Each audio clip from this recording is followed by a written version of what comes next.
খাদ্যরসিকদের জন্য জলপাইগুড়ি একটা মেলার আয়োজন করেছে। সেখানে গিয়ে তো আমি তো পুরো অবাক। এত আইটেম কোনটা ছেড়ে কোনটা খাবো। তাই শুরু করলাম ভেটকি, তারপর চিকেন স্টিক আর ক্ষীরের পাটিসাপটা, যেটা তো আমার দুর্দান্ত লেগেছে।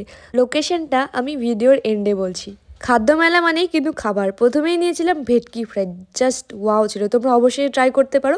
তারপর নিয়েছিলাম এই মাশরুমের পকোড়াটা, যেটা খেতে বেশ ভালোই লেগেছে, তাই জন্য আমি আরেক প্লেট নিয়েছিলাম। খাদ্যবেলা মানেই তো এটা খাবো ওটা খাবো, তাই এত খাবারের মাঝখানে ডিসাইড করাটাই কষ্টকর যে কোনটা খাবো। তাই বেছে বেছে কিছু খাবারই খেতে পেরেছি। তার মধ্যে এই চিকেন স্টিকটা আমার খুব ভালো লেগেছে। আর তারপরে নিয়েছিলাম দহি বড়া।